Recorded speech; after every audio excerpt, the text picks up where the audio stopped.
Okay, so today we're going to do solving equations using addition and subtraction. Please make sure if you have not already titled your math journal that you title the next page, Solving Equations Using Addition and Subtraction.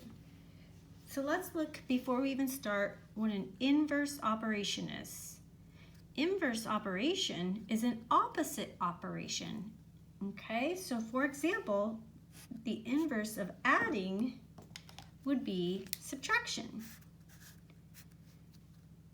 And the inverse of subtraction would be adding. Pause here if you need to catch up. So let's look how we use the inverse operation to help us solve equations using addition and subtraction. For example, we have the equation x plus 4 equals 12. And we need to know what x is. So in order to find what x is, to solve for x, we use the inverse operation. So I look to see what is the opposite. I'm doing plus 4. So the opposite of adding 4, the opposite of adding would be subtracting 4. So you subtract 4 from both sides of the equal sign. And 4 minus 4 leaves me with nothing. So therefore, I just have my x equals, now I do 12 take away 4, and I end up with 8. So x equals 8. But before I can move on, I want to check my work to make sure that what I did was correct.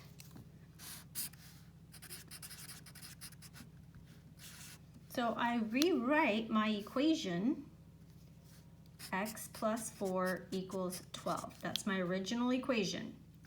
And now I plug in 8 for the x. I'm just changing out the x and plugging in the 8. So now I have 8 plus 4 equals 12. So now I do the math. What does 8 plus 4 equal? Well, it equals 12. So therefore, 12 equals 12. Yes, so therefore I know that my 8 is correct. Again, pause at any time to keep up. The next equation, I have x plus 5 equals 25. Well, I'm adding, so the inverse operation for adding would be subtracting. So I'm going to subtract 5 from both sides. Well, 5 take away 5 leaves me with nothing, 0. We don't need to write x plus 0, we just write x equals.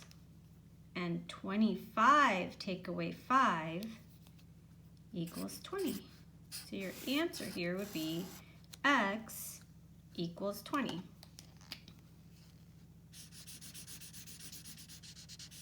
But again, I want to check my work to make sure that I got it correct.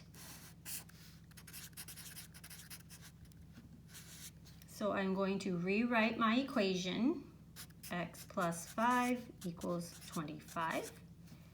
And I take my 20 and now plug it in for the x. And it becomes 20 plus 5 equals 25. Then I do the math. 20 plus 5 equals 25. So 25 does equal 25. So I know that my 20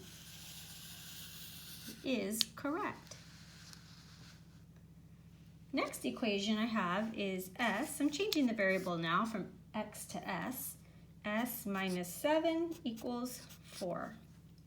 Well, now I'm subtracting, so my inverse operation would be to add 7 to both sides. And I get 7 take away 7 basically, even though it's backwards, leaves me with nothing.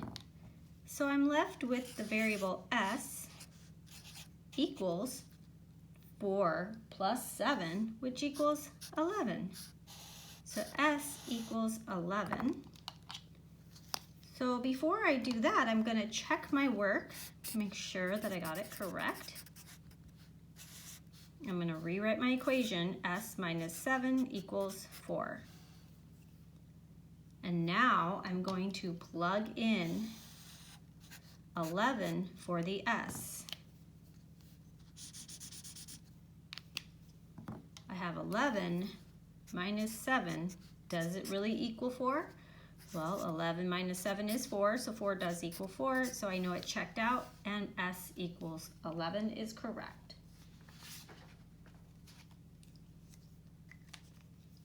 What if we had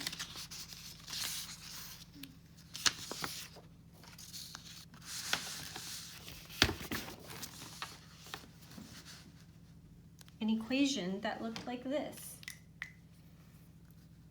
B plus 7 plus 12 equals 30. Well, I know I'm adding both of these, so I could subtract both of these, but to make things a little easier, what I'm going to do first is I'm just going to add the 7 and the 12 first. So now I have really B plus 7 plus 12, which is 19, equals 30. And we're right back to where we were before.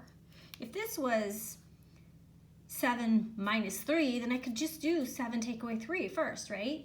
But since I have these two, I can just do 7 plus 12, I get 19.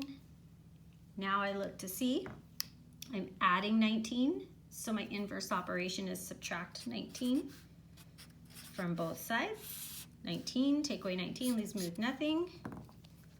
And I have my variable, I'm gonna write that there, B equals, and then 30, take away 19 is 11.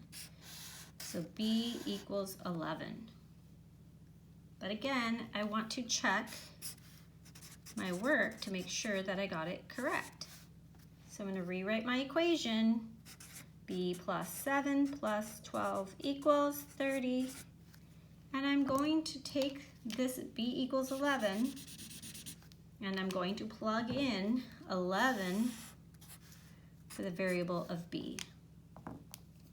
So now I have 11 plus 7 plus 12 equals 30. Well, since I have more than one operation, order of operations, and I have both addition, I'm going to just work left to right. 11 plus 7 is 18. So I have 18 plus 12 equals 30. And then I do 18 plus 12, 30 equals 30. And yes, that checks out. So my answer is correct. B equals 11.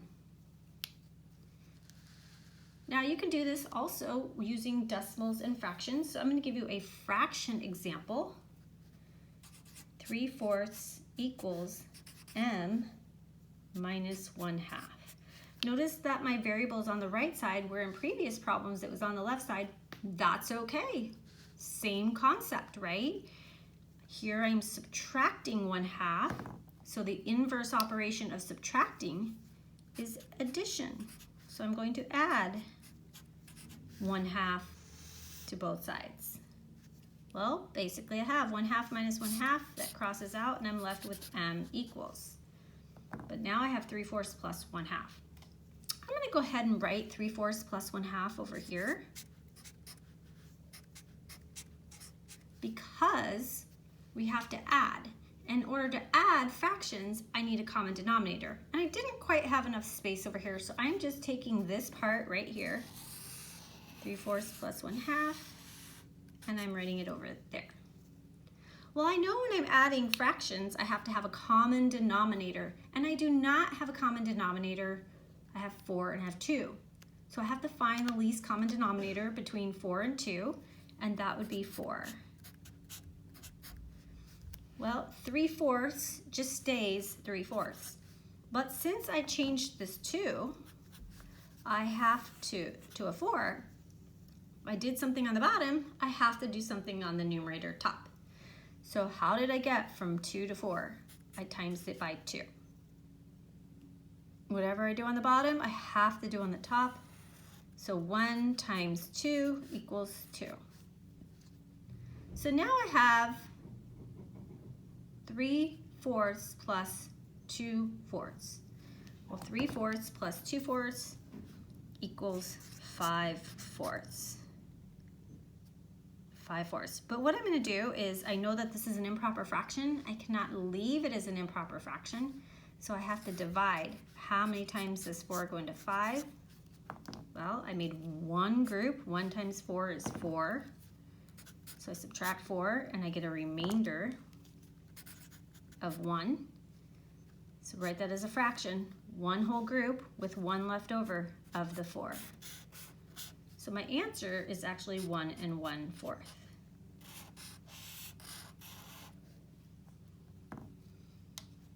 But as I would with whole numbers, I would want to check my work. So I'm going to check down here.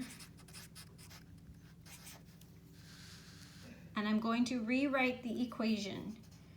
3/4 equals m minus 1/2.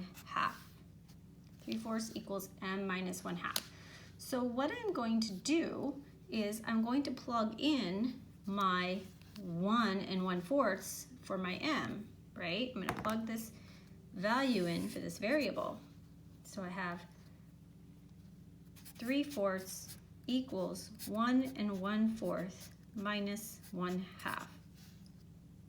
Well, because I have to have a common denominator, what I'm going to do is I'm going to go ahead and I'm just going to use this 5/4 that was up here.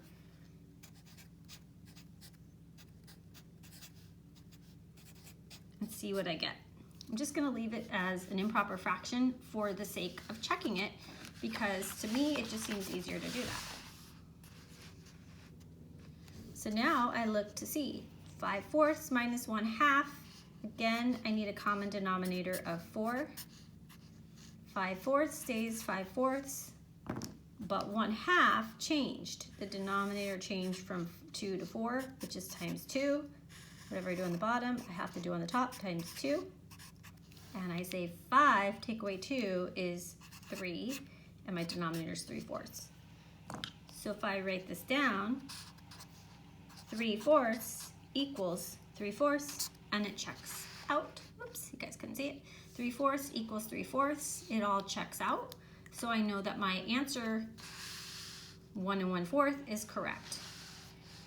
I hope this gives you a better understanding of how to solve equations using addition and subtraction using the inverse operation.